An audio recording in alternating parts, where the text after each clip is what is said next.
Last part में हमने देखा कि एजेंट ने डायोन और यूना को फॉरेन किडनैपर्स से बचाया, जिसके बाद यूना के हॉस्पिटल में ही उनका ट्रीटमेंट हुआ। सीनियर बॉडीगार्ड ने यूना और सुजू को बताया कि एजेंट कोई नॉर्मल हाई स्कूलर नहीं बल्कि ट्रेंड प्रोफेशनल है और हम जानते हैं कि उनका ये अनुमान बिल्कुल सही था। एजेंट भी वापस घर आ चुका है और हम उसे वर्कआउट करते देखते हैं, मगर एक्सरसाइज के दौरान उसे पिछली रात की किडनैपिंग और अपनी फाइट का इंसिडेंट याद आ रहा था। वो इस सबसे परेशान भी है, मगर क्यों ये हम नहीं जानते। तभी डायोन ने उसे ब्रेकफास्ट पर बुलाया और एजेंट का मुरझाया हुआ चेहरा देख डायोन उसका मन पढ़ लेती है। एजेंट इसी बात से परेशान था कि उसके फाइटिंग स्किल्स देख डायोन यही सोच रही होगी कि उसने ये सब कैसे और कहां सीखा। साथ ही में उसे ये भी चिंता थी कि वो डायोन को कैसे फेस करेगा, मगर डायोन कहती है कि उसे सबसे कोई फर्क नहीं पड़ता, क्योंकि वो ये बात जानती है कि किडनैपर से फाइट एजेंट ने उसकी जान बचाने के लिए ही की थी। वो उससे उसके पास्ट के बारे में भी नहीं पूछेगी, क्योंकि उसे लगता है कि कुछ चीजें हम खुलकर शेयर नहीं कर सकते, जैसे कि वो अपनी बुलिंग वाली बात घर पर नहीं बता पाई थी। तभी डायोन के पास यूना का कॉल आ गया, जो उससे उसके हालचाल तो पूछती है, मगर कॉल करने का असली रीजन ये है कि वो एजेंट से मिलना चाहती थी।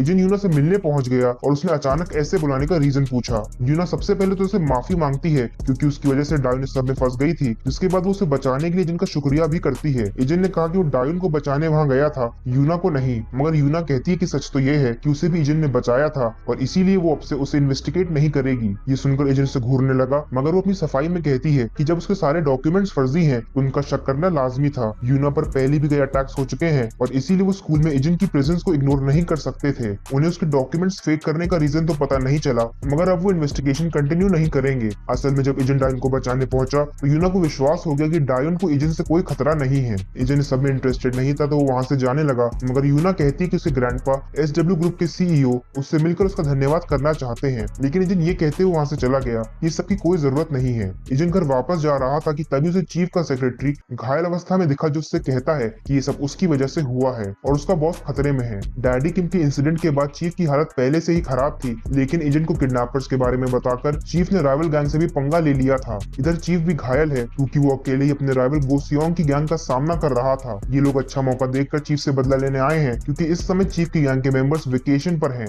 डैडी किम के इंसिडेंट से कुछ पॉलिटिकल लीडर्स भी गुस्से में थे, तो उनके भी कुछ आदमी गोसियोंग का साथ देने आए हैं। पूरी गैंग ने चीफ पर हमला कर दिया, मगर चीफ भी कमजोर नहीं था। वो उनके अटैक्स को डॉज करते हुए उनका सामना करता है, पर आखिर वो भी कब तक लड़ता। गैंग मेंबर्स की तादाद बहुत ज्यादा है और इसीलिए चीफ को लगने लगा कि शायद आज उनका आखिरी दिन है। लेकिन ऐसे समय में भी उनके दिमाग में एक अलग ही ख्याल घूम रहा था। वो जिनके बारे में सोच रहा था कि क्या वो अपनी बहन को किडनैपर से बचा पाया होगा। तभी हम एजेंट को देखते हैं, जो चीफ के क्लब पहुंच चुका है। उसने आते ही एक गैंग मेंबर को मारा, जिसके बाद दो और लोग उससे भिड़ने आ गए, मगर एजेंट के सामने वो जरा देर भी टिक ना सके। एजेंट क्लब के अंदर आया, जहां उसे चीफ के आदमी बेहोश मिले। तभी गोसियोंग के आदमियों ने एजेंट को देखा और उसे वहां से जाने के लिए कहा। जब एजेंट अपनी जगह से नहीं हिला तो उनमें से एक उसे धमकाने आया, लेकिन एजेंट उसका सर दीवार से भिड़ा देता है। ये देख बाकियों ने भी उस पर अटैक कर दिया, मगर उनमें से कोई भी उसे छू नहीं पा रहा था। लात, घूसे और बेसबॉल बैट भी जिनको रोक ना सके और वो तूफान की तरह आगे बढ़ने लगा। इधर चीफ ने भी कई लोगों को धूल चटा दी है, लेकिन वो भी अब थक चुका था। चीफ की फाइट देख गोसियोंग सोचने लगा कि आखिर चीफ ने अकेले इतने सारे आदमियों का सामना कैसे किया। चीफ थका तो है, मगर हार मानना उसे स्वीकार नहीं था। उसकी हालत देख गोसियोंग ने उसे गिव अप करने को कहा, पर चीफ आखिर तक लड़ना चाहता है। तभी उन्हें बाहर से लोगों के चीखने चिल्लाने की आवाजें सुनाई दी, जिसका एक ही मतलब था कि एजेंट नाम का तूफान तबाही मचाते हुए उन तक पहुंच चुका है।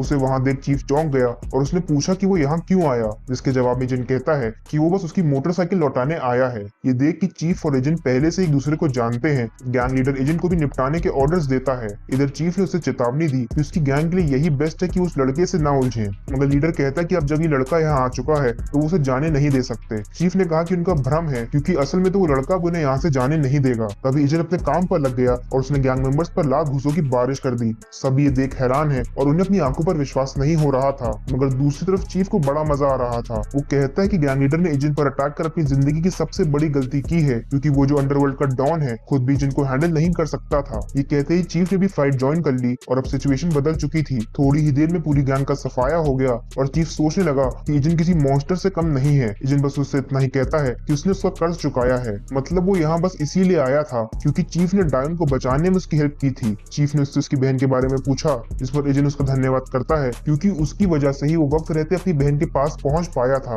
अगली सुबह हम चीफ और उसके सेक्रेटरी को हॉस्पिटल में देखते हैं, जहाँ चीफ ने उसे सभी इंसिडेंट्स के बारे में बताया कि कैसे एजेंट ने अकेले ही गैंग मेंबर्स को हरा उसकी जान बचाई, और ये सब केवल उसने उनकी प्रीवियस हेल्प के बदले किया। लेकिन एक सवाल सेक्रेटरी को अभी भी परेशान कर रहा था कि आखिर वो 19 साल का लड़का असल में है कौन। इधर स्कूल में एजेंट के फ्रेंड्स उसे स्कूल के बाद पीसी कैफे चलने के लिए कहते हैं, जिस पर एजेंट ने बताया कि वो थोड़ी देर बाद आ आएगा क्योंकि उसे पहले डायन को घर छोड़ना है। इधर डायन की क्लास में भी एजेंट काफी पॉपुलर है और उसकी क्लासमेट्स ये जानना चाहती हैं कि क्या उसके भाई की कोई गर्लफ्रेंड है। स्कूल के बाद डायन यही सोचते हुए बाहर आ रही थी कि आखिर उसका भाई किसी को डेट क्यों नहीं करता कि तभी उसे एजेंट और उसके फ्रेंड्स दिखते हैं। बाकी लोग पहले पीसी कैफे चले गए मगर डायन को लगने लगा कि एजेंट उसकी वजह से अपनी लाइफ एंजॉय नहीं कर पा रहा है। डायन उसे उसकी चिंता करने से मना करती है और बताती है कि यूना ने भी उसे पर्सनल बॉडीगार्ड को ऑफर दिया था लेकिन उसने एक्सेप्ट नहीं किया क्योंकि वो एक नॉर्मल स्कूल लाइफ जीना चाहती है। एजेंट उसकी बात समझ गया और वो दोनों बात करते करते जा ही रहे थे कि तभी यूना की कजिन एसडब्ल्यू ग्रुप की डायरेक्टर जीए उससे मिलने आ जाती है। एजेंट उसे देखते ही अलर्ट हो गया मगर जीए खुद को इंट्रोड्यूस करते हुए उन्हें डिनर पर इनवाइट करती है।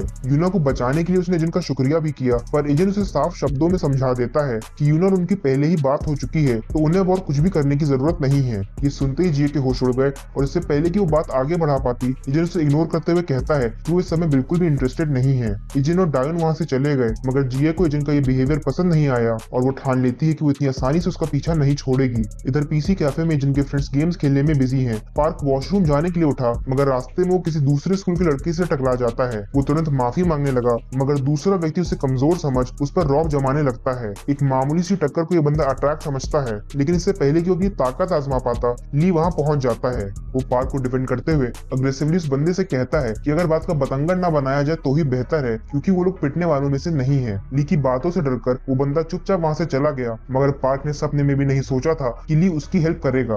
वापस लौटने पर ह्यूबजिन ने भी जब उनके देर से आने का रीजन पूछा तो ली उसे सब बता देता है लेकिन हैरानी की बात ये है कि ह्यूबजिन भी पार्क की चिंता करते हुए उससे पूछता है कि कहीं उन लोगों ने उसे बुली तो नहीं किया। पार्क कहता है कि सब ठीक है और वो लोग अपनी गेमिंग कंटिन्यू करते हैं मगर तभी वो बंदा अपने साथियों के साथ वहां आ जाता है और उन तीनों से बाहर चलने को कहता है। बाहर आने पर पार्क कांप रहा था क्योंकि उसे लगा कि सब उसकी वजह से हो रहा है। वो लड़का उनसे कहता है कि वो उन्हें अब जाने नहीं देगा जिस पर ली ने उसका मजाक उड़ाते हुए कहा कि पहले तो उसे अकेले फाइट करने से डर लग रहा था इसीलिए अपने साथियों को ले आया और अब बहादुर बनने का नाटक कर रहा है। उस लड़के को गुस्सा आ गया और उसने ली को पकड़ने की कोशिश की मगर ली डॉज करते हुए उसे पंच कर देता है। इधर पार्क गिल्टी फील कर रहा था तो ली कूल बनते हुए कहता है कि इसमें उसकी कोई गलती नहीं है बल्कि ये लोग गलत हैं। ली असल में यहाँ पर एजेंट के स्टाइल को कॉपी कर रहा है जब उसने डायन को किम से बचाया था। इसके बाद उनमें हाथापाई हो जाती है और क्योंकि पार्क डरा हुआ था तो ली उसे पीछे रहने को कहता है मगर पार्क को अच्छा नहीं लगा। सब उसी के लिए फाइट कर रहे हैं तो वो बस तमाशा नहीं देखना चाहता था। एक बंदे ने ली पर पीछे से अटैक करने की कोशिश की लेकिन इस बार हमारे पार्क ने हिम्मत कर उस बंदे को पकड़ लिया। उसने ली को बचाया इसके बाद उस बंदे को किक कर ली फाइट खत्म कर देता है। पार्क ठीक है और उन दोनों से माफी मांगता है मगर वो इसे बहुत कैजुअली लेते हैं और उसे बात बात पर सॉरी बोलने से भी मना करते हैं। तभी एजेंट कैफे से बाहर आया और सोचने लगा कि बाकी सब कहाँ हैं। उसके दोस्तों ने जैसे ही उसे देखा वो बताते कि उसने एक अच्छा शो मिस कर दिया। एक दूसरे सीनियर हाई स्कूल के लड़कों ने उनसे पंगा लिया मगर उन्होंने उन्हें मजा चखा दिया। वो लोग कैफे के अंदर आते हैं लेकिन वहाँ का नजारा देख उनके होश उड़ गए क्योंकि उसी बंदे के स्कूल के और भी लोग वहाँ बेहोश पड़े थे। एजेंट बताता कि जब वो कैफे में आया तो उसकी यूनिफॉर्म देख उन लोगों ने उस पर अटैक कर दिया। सबकी हवाइयां उड़ गई क्योंकि जहाँ उन्होंने मिलकर 6 लोगों का सामना किया था वहीं एजेंट ने अकेले ही 7 पुलिस को धूल चटा दी थी। इसके बाद वो सभी लोग खाने पीने कन्वीनियंस स्टोर आ जाते हैं जहाँ वो अपनी फाइट के बारे में एजेंट को बड़े विस्तार में बता रहे थे। एजेंट ने फाइट का रीजन पूछा इस पर ली ने बताया कि वो लड़के पार्क को बुली कर रहे थे। ली आगे पार्क से कहता है कि ऐसी सिचुएशन में उसे कभी भी डरना नहीं चाहिए क्योंकि हमारा एटीट्यूड ही हमें बचा सकता है। अगर सामने वाले को लगा कि हम डर गए हैं तो वो हमें और परेशान करेगा। पार्क पूछता कि अगर बात हाथापाई पर उतर है तब क्या करना चाहिए। ली ने कहा कि ये भी पॉसिबल है मगर अगर वो चुपचाप सहता रहेगा तो उसे आगे चलकर और भी ज्यादा बुलिंग का सामना करना पड़ेगा और डर कर जीने से बेहतर है कि हम हिम्मत कर इस सिचुएशन का सामना करें। तभी एजेंट अपने ट्रेनिंग के दिनों को याद करता है कि कैसे कैंप में पुलिस जूनियर्स का खाना अक्सर खा लिया करते थे लेकिन जब एक दिन उन्होंने एजेंट से उसका खाना मांगा तो उसने डरने के बजाय अपने हक के लिए लड़कर पुलिस को उनकी भाषा में समझा दिया कि वो बाकियों जैसा कमजोर नहीं है। तभी पार्क अपने मन की बात ली और ह्यूजन से शेयर करता है। उसने ली और ह्यूजन के मुंह पर कहा कि वो अब तक उन्हें हेट करता था क्योंकि वो अक्सर उसे बुली किया करते थे। ली कहता है कि उन्होंने तो कभी भी किसी को बुली नहीं किया और वो तो बस हंसी मजाक करते थे। ना तो उन्होंने किसी को मारा और ना ही किसी से पैसे मांगे जो बाकी क्लासेस में बुलीज अक्सर किया करते थे। मगर पार्क कहता है कि उनके प्रैंक्स उसके लिए बुलिंग जैसे ही थे।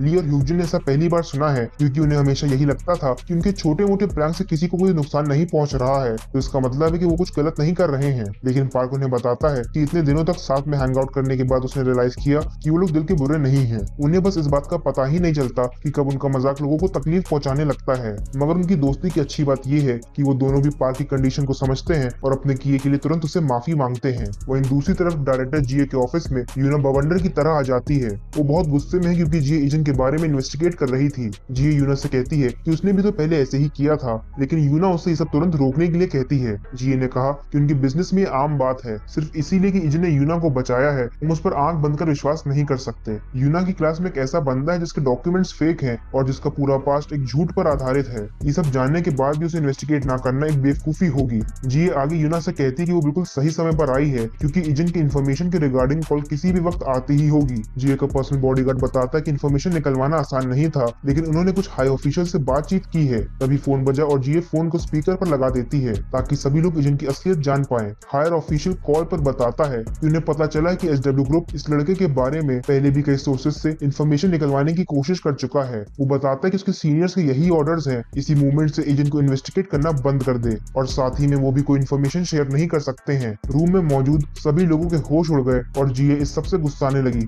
मगर ऑफिशियल कहता है कि गवर्नमेंट और एसडब्ल्यू ग्रुप के रिलेशंस को ध्यान में रखते हुए वो बस इतना बता सकते हैं कि एजेंट उनके लिए खतरा नहीं है। वो बस एक लड़का है जो प्लेन क्रैश में अपनी फैमिली से बिछड़ने के बाद उनके पास वापस लौट आया है। अगले दिन यूना और सुखजू भी स्कूल पहुंचे और हमें पता चला कि वो दोनों कई दिनों बाद स्कूल वापस आए हैं, मगर आते ही यूना पार्क से एजेंट के बारे में पूछती है क्योंकि वो क्लास में प्रेजेंट नहीं था। ली ने उससे बताया कि टीचर ने एजेंट को थोड़ी देर पहले ही बुलाया था। इसके बाद सुखजू यूना को इन्फॉर्म करता है कि उसके ग्रैंडपा भी स्कूल आए हैं। यूना सोचने लगी कि उसके ग्रैंडपा का अचानक स्कूल आने का क्या रीजन हो सकता है और कहीं वो एजेंट से मिलने तो नहीं आए हैं। वेल उसका शक सही था क्योंकि एसडब्ल्यू ग्रुप के सीईओ खुद एजेंट का शुक्रिया करने स्कूल आए हैं क्योंकि वो उससे फेस टू फेस बात करना चाहते थे। मगर एजेंट अपनी बात को दोहराता है कि वो बस अपनी बहन को बचाने गया था और यूना वहाँ मौजूद थी, उसने उसे नहीं बचाया, तो इसीलिए उनके परिवार को बार बार उसका शुक्रिया करने की कोई जरूरत नहीं है। एजेंट अपनी बात खत्म कर वहाँ से जाने लगा, मगर यूना के ग्रैंडपा उसे शांति से ऑब्जर्व कर रहे थे। वो एजेंट से यूना का बॉडीगार्ड बनने को कहते हैं, इस पर एजेंट ने जवाब दिया कि नॉर्मल हाई स्कूलर बॉडीगार्ड कैसे बन सकता है। उन्होंने भी पूछा कि क्या एक नॉर्मल हाई स्कूलर किडनैपर और फॉरेन सोल्जर्स का सामना कर सकता है। एजेंट कहता है कि एसडब्ल्यू ग्रुप के पास तो एस्कॉर्ट फोर्सेस हैं, लेकिन उन्होंने कहा कि फोर्सेस हमेशा यूना को फॉलो नहीं कर सकती क्योंकि इससे वो एक नॉर्मल स्कूल लाइफ नहीं जी पाएगी। साथ ही उन्होंने बताया कि सुखजू बॉडीगार्ड की जॉब छोड़ रहा है क्योंकि प्रीवियस इंसिडेंट के बाद वो खुद को इस जॉब के काबिल नहीं समझता और इसी कारण से वो एजेंट को रिक्रूट करने आए हैं। लेकिन एजेंट कहता है कि वो ये जॉब नहीं कर सकता। इसके बाद वो बाहर जाने लगा, मगर तभी सीईओ कहते हैं कि वो यहाँ केवल यूना के लिए ही नहीं आए हैं, वो 3 साल पहले वो उस इंसिडेंट के लिए भी एजेंट का शुक्रिया करना चाहते हैं। ये सुनते ही एजेंट फ्रीज हो गया और अब फाइनली वो उनकी बातें सुनने में इंटरेस्टेड था। सीईओ कहते हैं कि उन्हें फाइनली एजेंट को धन्यवाद करने का मौका मिला क्योंकि उसकी वजह से ही वो अपने बेटे को उसके फाइनल मूवमेंट्स में देख पाए थे। ये सुनते ही एजेंट हैरान हो गया और उसने कहा कि वो बस एक रिक्वेस्ट को पूरा कर रहा था। सीईओ ने बताया कि जब किसी ने भी उस रिक्वेस्ट को एक्सेप्ट करने से मना कर दिया तब एजेंट ने उस रिक्वेस्ट को पूरा किया जिससे वो अपने बेटे से दोबारा मिल पाए। उनका बेटा हमेशा एजेंट की बात करता और यही सोचता कि आखिर वो इतनी यंग एज में मर्सनरी क्यों बना। मतलब सीईओ जानते कि एजेंट एक मर्सनरी है। सीईओ आगे बताते कि यूना उसी व्यक्ति की बेटी है। तभी एजेंट को यूना के डैड की मेमोरीज याद आ गई और अचानक से उसका बर्ताव बदल गया। वो कहता है कि वो प्रॉपर बॉडीगार्डिंग तो नहीं कर पाएगा, लेकिन अगर यूना के साथ कुछ भी हुआ तो वो उसे इग्नोर नहीं करेगा। ग्रैंडपा इससे बहुत खुश हैं और इसी के साथ एसडब्ल्यू की फोर्सेस के बारे में वो एजेंट का ओपिनियन जानना चाहते हैं। उन्होंने बताया कि उनकी फोर्सेस बहुत ओवर कॉन्फिडेंट हैं और उन्हें लगता है कि यूना का किडनैपिंग मिशन उन्होंने ही सॉल्व किया है। एसडब्ल्यू ग्रुप की करंट सिचुएशन और फोर्सेस का ओवर कॉन्फिडेंस चिंताजनक है, तो इसीलिए वो एजेंट की हेल्प चाहते हैं। एजेंट क्लास में वापस आ चुका है और सीईओ की फाइनल मूवमेंट्स वाली बात को याद करते हुए वो सोचने लगा कि क्या वो आदमी मारा गया। हम एजेंट का फ्लैशबैक देखते हैं जहाँ वो मर्सनरी ग्रुप के साथ कुछ वॉलंटियर्स को एस्कॉर्ट कर रहा है। इतने यंग मर्सनरी को देख सभी वॉलंटियर्स हैरान हैं, मगर उनमें से एक वॉलंटियर को एजेंट से हमदर्दी है और इसीलिए वो उसे अपने बच्चे की तरह ट्रीट करता है। वो अच्छा खाना, चॉकलेट्स और स्नैक्स उससे शेयर करता है, मगर एजेंट उसे इग्नोर कर रहा था। मिशन के आखिरी दिन एजेंट ने वॉलंटियर से पूछा कि आखिर उसने एक अनजान लड़के को इतनी सारी चीजें क्यों दी और उसका ध्यान क्यों रखा। इस पर वॉलंटियर एजेंट से कहता है कि उनकी बेटी और एजेंट सेम एज के हैं और उसे देख उन्हें अपनी बेटी की याद आ जाती थी, तो इसीलिए इस मिशन के दौरान उन्हें उससे लगाव हो गया। यानी कि ये वॉलंटियर ही यूना के डैड हैं। एक दूसरे मिशन के दौरान एजेंट को पता चला कि जिस वॉलंटियर ग्रुप को उसने एस्कॉर्ट किया था, कुछ एंटी गवर्नमेंट फोर्सेस ने उन पर हमला कर दिया और उस ग्रुप के सभी वॉलंटियर्स मारे गए। वहीं प्रेजेंट टाइम में सुखजू एजेंट से उस पर शक करने के लिए माफी मांगता है क्योंकि उसने अभी तक अपोलोजाइज नहीं किया था। एजेंट ने सुखजू से कहा कि उसकी सिचुएशन समझता है। इसके बाद यूना अपने ग्रैंडपा के कहने पर एजेंट को इनवाइट करती है, लेकिन इस बार एजेंट उसे इग्नोर ना करते हुए उसका इन्विटेशन एक्सेप्ट कर लेता है। अगली सुबह एजेंट एसडब्ल्यू के ऑफिस पहुंच गया और हम उसे एस्कॉर्ट फोर्सेस की जैकेट में देखते हैं। सुखजू ने उसके हृदय परिवर्तन का रीजन पूछा, जिस पर एजेंट अपनी और सीईओ की कॉन्वर्सेशन को याद करता है। यूना की ग्रैंडपा ने एजेंट से एसडब्ल्यू के बॉडीगार्ड से घुल मिलकर कुछ दिनों तक उनके साथ थोड़ी बहुत ट्रेनिंग कर फ्रेंडली कॉन्वर्सेशन करने को कहा है, मगर वो सुखजू को इस सब के बारे में नहीं बताता और झूठ बोलता है कि वो एक बार इस जॉब का एक्सपीरियंस लेना चाहता है। लेकिन सुखजू अभी तक ट्रेनिंग के लिए तैयार नहीं हुआ और इसका रीजन उसने बताया कि आज टीम 2 की बेसिक ट्रेनिंग है और वो टीम 3 से है। टीम 3 यूना की सेफ्टी की इंचार्ज है, तो वहीं टीम 2 पर यूना की कजन डायरेक्टर जीए और उनके पेरेंट्स की प्रोटेक्शन की जिम्मेदारी है। इसके बाद टीम 2 के बॉडीगार्ड से एजेंट को इंट्रोड्यूस करवाया जाता है। उन्हें बताया गया कि एजेंट सुखजू का क्लासमेट है है और स्पेशल परमिशन पर उसे जॉब एक्सपीरियंस करने का मौका मिला है। उनमें से एक ने पूछा कि क्या इसी लड़के ने किडनैपिंग इंसिडेंट में सुक्जू की हेल्प की थी, और जब कोच ने कंफर्म किया तो सभी एजेंट को सीरियसली लेने लगे। ट्रेनिंग शुरू हुई और हम देखते हैं कि यूना भी सीनियर बॉडीगार्ड और सुक्जू के साथ वहां मौजूद है। जीए तक भी एजेंट के आने की खबर पहुंच चुकी थी तो वो भी ट्रेनिंग फैसिलिटी में आ जाती है। यहाँ ट्रेनिंग में एजेंट सभी एसडब्ल्यू के बॉडीगार्ड से बेहतर परफॉर्म कर रहा था। रनिंग प्रैक्टिस में वो कोच के साथ साथ भागा और जहाँ सब थक चुके थे तो वहीं एजेंट का अभी बस वार्म अप ही हुआ था। बाकी ट्रेनिंग प्रैक्टिसेस में भी उसने टीम 2 को पीछे छोड़ दिया और उनके बीच का डिफरेंस चौंकाने वाला था। जीए को वहाँ प्रेजेंट एक कोच भी डर जाता है क्योंकि उसके ट्रेन गार्ड्स एजेंट के पास भी नहीं पहुंच पा रहे थे। तभी एक गार्ड एजेंट के स्किल्स को टेस्ट करने के लिए उसके साथ प्रैक्टिस मैच करने की इच्छा जाहिर करता है, और कोच से खिलाफ थे क्योंकि उन्हें लगा कि एजेंट एक हाई स्कूलर है। लेकिन सबको हैरान करते हुए एजेंट प्रैक्टिस मैच के लिए तैयार हो जाता है। उन दोनों को प्रोटेक्टिव गियर दिया गया और यूना का बॉडीगार्ड यही सोच रहा है कि एजेंट एसडब्ल्यू की स्पेशल फोर्सेस का सामना कैसे कर पाएगा। वहीं जीए को भी लगता है कि उनके गार्ड्स कभी भी हाई स्कूलर से नहीं हारेंगे। जीए का बॉडीगार्ड कहता है कि एजेंट ने कितनी भी ट्रेनिंग क्यों ना की हो, वो उनकी फोर्सेस से जीत नहीं सकता। मैच शुरू हुआ और गार्ड स्टार्टिंग से ही एजेंट पर अग्रेसिव अटैक्स कर रहा था, लेकिन एजेंट डॉज करते हुए उसे फेस पर पंच करता है। क्योंकि उसके फेस को हेलमेट प्रोटेक्ट नहीं कर रहा था तो अटैक का इम्पैक्ट ज्यादा था। इसके बाद एजेंट ने तुरंत गार्ड के फेस पर एक जोरदार किक की, जिससे एसडब्ल्यू की फोर्सेस को अपनी कमजोरी का एहसास हो जाता है। था तो ये प्रैक्टिस मैच, लेकिन एजेंट शुरुआत से ही इसे एक रियल बैटल की तरह ट्रीट कर रहा था। जहां सब हैरान है वहीं जीए सोच रही थी क्या एजेंट वाकई 19 साल का है, और इसी के साथ उसका पर्सनल बॉडीगार्ड भी एसडब्ल्यू की इस बेइज्जती से गुस्से में नजर आ रहा था। मगर ये तो बस शुरुआत थी। एक और गार्ड एजेंट के मूव्स को देखने के बाद उसे मैच के लिए चैलेंज करता है। कोच ने मना करते हुए कहा कि एजेंट थक गया होगा, लेकिन एजेंट को इस मैच से कोई प्रॉब्लम नहीं थी। एजेंट का ओपोनेंट स्ट्रॉन्ग है, जिसने प्रोटेक्शन के लिए हेलमेट लगाने से मना कर दिया। उसे हेलमेट ना पहनते तक एजेंट भी अपना हेलमेट फेंक देता है। जीए के पर्सनल बॉडीगार्ड ने उसे बताया कि इस बार एजेंट का ओपोनेंट टीम 2 का बेस्ट गार्ड है, जिससे जीतना एजेंट के लिए असंभव है। मैच शुरू हुआ और जैसा सुना था टीम 2 का ये बॉडीगार्ड वाकई काफी स्ट्रॉन्ग है, क्योंकि वो अपने डिफेंसेस से एजेंट के सभी अटैक्स को ब्लॉक कर रहा था। गार्ड ने एजेंट को स्ट्रॉन्ग बताते हुए कहा कि वो उसके डिफेंसेस को कभी भी ब्रेक नहीं कर पाएगा, लेकिन तभी एजेंट उसके पीछे गया और उसने उसके घुटने पर अटैक किया, जिससे तुरंत उसके डिफेंसेस ब्रेक हो जाते हैं। गार्ड का बैलेंस बिगड़ते ही एजेंट उसे हिट करने लगा। उसने उसके गले पर एक फास्ट अटैक किया, जिससे गार्ड को सांस लेने में तकलीफ होने लगी और वो घुटनों पर बैठ गया। एजेंट ने टीम 2 के बेस्ट गार्ड को भी डिफीट कर दिया था। इसके बाद वो पूछता कि क्या कोई और उसे प्रैक्टिस मैच करना चाहता है। सभी लोग डर गए और जीए का पर्सनल बॉडीगार्ड भी इस मैच के बाद एजेंट के टैलेंट और स्किल्स को एक्सेप्ट कर लेता है। मैच ओवर होते ही जीए गार्ड्स के बीच पहुंच गई और उसने एजेंट से कहा कि अब अगली स्टेज पर मूव ऑन करने का समय आ चुका है। यूना समझ नहीं पाई कि आखिर उसकी कजन क्या करने वाली है, लेकिन तभी जीए कहती है कि अब जब बेसिक ट्रेनिंग पूरी हो चुकी है तो क्यों ना रियल जॉब को भी एक्सपीरियंस किया जाए। अब क्योंकि एजेंट टीम 2 का शेड्यूल फॉलो कर रहा है जो जीए को प्रोटेक्ट करती है, तो इसीलिए वो एजेंट को उसकी बॉडीगार्ड टीम में रिक्रूट कर लेती है। इधर सीईओ और उनका सेक्रेटरी ये सब सर्विलेंस कैमरा से देख रहे थे। उन्हें अपनी इन्वेस्टिगेशन में काफी कुछ पता चला था जो उन्होंने रिवील नहीं किया, लेकिन सच्चाई पर विश्वास करना उनके लिए भी मुश्किल था। उन्हें एक बच्चे के कोड नेम जिन के बारे में पता चला जो कई साल पहले काफी फेमस था। ये कोड नेम एजेंट का ही है, जिसे अपने सामने देख सीईओ और सेक्रेटरी को यकीन नहीं हुआ कि वही फेमस मर्सनरी बच्चा है। वहीं दूसरी तरफ एजेंट भी अपनी ऑफिशियल बॉडीगार्ड जॉब के लिए तैयार हो चुका है। एजेंट ट्रेनिंग फैसिलिटी में एंटर करता है और उसे देख बाकी बॉडीगार्ड्स को उसे जलन होने लगती है। एजेंट की जॉब स्टार्ट हुई और वो जीए की टीम को फॉलो करता है। कार में बैठते वो सिचुएशन को एनालाइज करने लगा कि टोटल 5 बॉडीगार्ड्स इस समय ट्रैवल कर रहे हैं। जी एजेंट से पूछती कि क्या उसने कभी भी सेलिब्रिटी बनने का सोचा है, क्योंकि उसकी एक एंटरटेनमेंट कंपनी भी है जहां वो अभी जा रहे हैं। एजेंट ने मना किया और अपना पुराना बहाना दोहराया कि वो बस बॉडीगार्ड की जॉब करने में इंटरेस्टेड है। जीए ने उसकी तारीफ करते हुए कहा कि उसकी स्किल्स देख ऐसा लगता है कि वो इसी फील्ड के लिए बना है, मगर एजेंट एक 19 साल के लड़के की तरफ बिल्कुल भी रिएक्ट नहीं करता। वो सिचुएशन समझता है और इसीलिए उसने कहा कि दोनों बॉडीगार्ड ज्यादा स्ट्रॉन्ग थे और क्योंकि वो सीरियसली फाइट नहीं कर रहे थे इसीलिए वो उनसे जीत पाया। अगर रियल फाइट होती तो वो कभी भी उन्हें हरा नहीं पाता। एजेंट की जगह कोई और होता तो जीए के कॉम्प्लीमेंट से खुश होकर ओवर कॉन्फिडेंट हो जाता, मगर एजेंट के साथ ऐसा नहीं हुआ। वो लोग ऑफिस पहुंच चुके हैं और एजेंट सीनियर बॉडीगार्ड के साथ बाहर ही खड़ा था, मगर उसका डिसिप्लिन देख बॉडीगार्ड भी हैरान हो गया क्योंकि वो बहुत देर से बिना हिले डुले एक ही पोजीशन में खड़ा था। सीनियर बॉडीगार्ड ने एजेंट से पूछा कि उसने ट्रेनिंग कहां से ली, क्योंकि उसकी परफॉर्मेंस बिना ट्रेनिंग के पॉसिबल ही नहीं है। लेकिन झूठ बोलते हुए एजेंट कहता है कि उसने ये सब आस पड़ोस से सीखा है, मगर सच तो ये कि उसने जंगलों में कठिन ट्रेनिंग की है जहां हर दिन एक अनजान और पावरफुल ओपोनेंट उसका सामना होता था, और ये सब सर्वाइव करने के बाद ही वो यहाँ तक पहुंचा है। रात काफी हो चुकी थी और वापस लौटते समय जी ने एजेंट से कहा कि उसे लगता नहीं कि वो पहली बार बॉडीगार्डिंग कर रहा है। सीनियर बॉडीगार्ड उसके इस क्वेश्चन का रीजन समझ गया, क्योंकि नई जॉब के पहले दिन एजेंट ने उनसे एक भी क्वेश्चन नहीं पूछा और चुपचाप उनके सारे ऑर्डर्स फॉलो करता चला गया। एसडब्ल्यू की टीम ने जानबूझकर एजेंट को डिनर भी नहीं कराया, लेकिन तब भी उसके एक्सप्रेशंस में जरा सा भी चेंज नहीं है, जिससे मानो वो पहले से ही जानता है कि इस जॉब में कई बार खाली पेट भी काम करना पड़ सकता है। तभी अचानक एजेंट अलर्ट हो गया क्योंकि उसने देखा कि एक ड्रंक ड्राइवर अपना ट्रक लिए उनकी तरफ ही आ रहा है। जरा सी देर में उनकी कार को ट्रक ने टक्कर मार दी और जब सीनियर बॉडीगार्ड ने जिये की सेफ्टी कंफर्म करने के लिए पीछे मुड़कर देखा तो वो हैरान रह गया, क्योंकि एजेंट ने वक्त रहते किसी प्रोफेशनल बॉडीगार्ड की तरह रिएक्ट कर जिये की जान बचा ली थी। उसके फास्ट रिस्पॉन्स टाइम से सीनियर बॉडीगार्ड आश्चर्यचकित है और इसके बाद वो बाहर जाकर सिचुएशन हैंडल करने लगता है। जिये ने एजेंट से पूछा कि क्या वो ठीक है, इस पर एजेंट ने जवाब दिया कि वो तो ठीक है, मगर सबसे जरूरी बात ये है कि भले ही कार में पीछे क्यों ना बैठो, सीट बेल्ट लगाना बहुत जरूरी है। अगली सुबह डायन ग्रैंडपा के लिए लंच प्रिपेयर कर रही है, क्योंकि ग्रैंडपा काम पे जल्दी चले गए थे तो वो खुद जाकर उन्हें लंच देना चाहती है। एजेंट भी उसके साथ जाने को तैयार हो गया। इसके बाद हम ग्रैंडपा को देखते हैं जो एक रेजिडेंशियल एरिया में रिसाइकलिंग और सिक्योरिटी की जॉब करते हैं। तभी एक रईस बिगड़ैल लड़का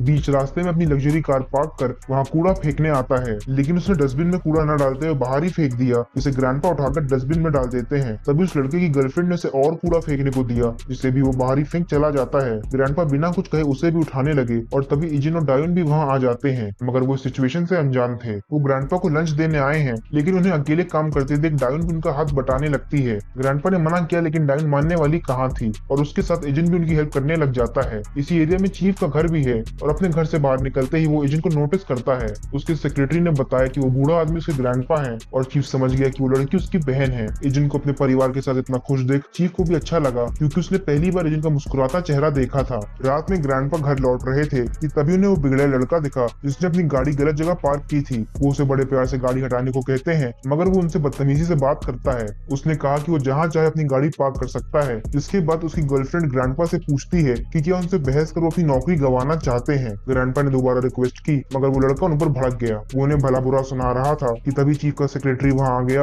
और उसने उस लड़के की गर्दन पकड़ उसे माफी मांगने को कहा। उस लड़के ने सेक्रेटरी से पूछा कि वो कौन है, जिस पर उसने कहा कि ये जानकर वो क्या ही कर लेगा। उसने उसे धमकाते हुए गाड़ी हटाने को कहा और चेतावनी दी कि अगर कभी भी उसने इस बूढ़े आदमी से बदतमीजी की तो वो उन दोनों को माफी मांगने का मौका भी नहीं देगा। सेक्रेटरी के एक्सप्रेशन एक झटके में चेंज हो गए और उसने ग्रैंडपा से इज्जत से पूछा, सर क्या आप ठीक हैं? उसने उन्हें याद दिलाया कि वो जिनको जानता है और कुछ टाइम पहले वो उनके घर भी आया था। इसके बाद चीफ के क्लब में सेक्रेटरी ने सारी बातें बताई और चीफ भी उससे खुश हुआ, मगर तभी एजेंट गुस्से में वहां आ जाता है। उसने चीफ को सेक्रेटरी की ग्रैंडपा के साथ फोटो दिखाई, जिससे वो दोनों बहुत खुश हुए, मगर एजेंट पूछता है कि क्या वो उसकी फैमिली को टारगेट कर रहे हैं। वो दोनों घबराते हुए मिसअंडरस्टैंडिंग बताते हैं और एजेंट को समझाते हैं कि उनके इंटेंशंस गलत नहीं थे। अगले दिन जी अपने पर्सनल बॉडीगार्ड से एजेंट की हालत के बारे में पूछती है, क्योंकि उसे कार क्रैश में थोड़ी बहुत चोटें आई थी। गार्ड ने बताया कि मेजर इंजरीज नहीं है, लेकिन तब भी वो दोबारा कंफर्म करने को कहती है और उसका केयरिंग एटीट्यूड गार्ड को भी अजीब लगता है। इधर चेंजिंग रूम में एजेंट ने सुखजू से पूछा कि उसे तो लगा था कि उसने बॉडीगार्ड की जॉब छोड़ दी है, लेकिन वो तो अभी भी ट्रेनिंग कंटिन्यू कर रहा है। सुखजू ने बताया कि वो कभी भी ऑफिशियल बॉडीगार्ड नहीं था। कुछ फैमिली इश्यूज के कारण वो यूना के साथ पला बड़ा और उसने ये जॉब एक्सेप्ट कर ली।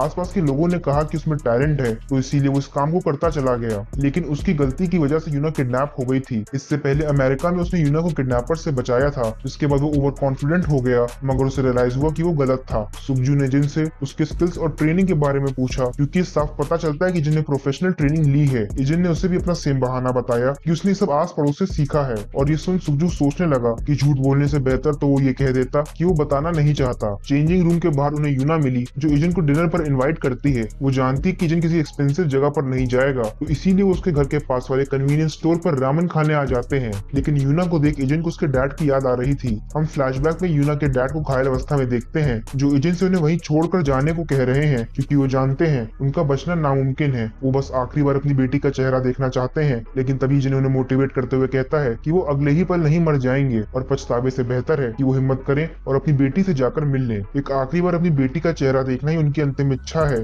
यहाँ प्रेजेंट टाइम में एजेंट यूना से अकेले बात करना चाहता था और सिचुएशन समझते हुए सुखजू वहाँ से दूर बॉडीगार्ड से बात करने चला जाता है। इसके बाद एजेंट ने यूना से उसके डैड के बारे में पूछा। यूना ने बताया कि उसके डैड कंपनी के कामों की वजह से अक्सर फॉरेन कंट्रीज जाया करते और उनके बिजी शेड्यूल की वजह से वो यूना से बहुत कम मिल पाते थे। धीरे धीरे उनकी तबीयत खराब रहने लगी, लेकिन तभी उन्होंने काम जारी रखा। उन्होंने फैमिली से ज्यादा अपने काम को इम्पोर्टेंस दी। जब यूना की फैमिली को पता चला कि उसके डैड बीमार होने की वजह से घर वापस नहीं लौट पाएंगे, तो वो उनसे मिलने उनके पास जाने वाले थे, मगर तब तक उनकी डेथ की खबर आ गई। यूना ने अपने डैड को उनके फाइनल मूवमेंट्स में नहीं देखा और वो इस बात से नाराज है कि उसके डैड आखिरी समय तक काम करते रहे और बिना अपनी बेटी से मिले ही चल बसे। यूना को नहीं पता कि एजेंट ये सब क्यों पूछ रहा है, लेकिन वो कहती कि वो ये सब उसे इसीलिए बता रही है क्योंकि उसने उसकी जान बचाई थी। एजेंट को पता है कि यूना के डैड आखिर क्या काम करते थे। वो गरीब और असहाय बच्चों के रहने के लिए घर और स्कूल बनवा रहे थे, क्योंकि उन्हें बेसहारा बच्चों की मदद करने पर खुशी मिलती थी। यूना के डैड ये जानते थे कि उन्होंने अपनी फैमिली को इग्नोर कर बहुत बड़ी गलती कर दी है और और उन्हें ये भी रियलाइज हो चुका था कि फैमिली जॉब से ज्यादा इंपॉर्टेंट है।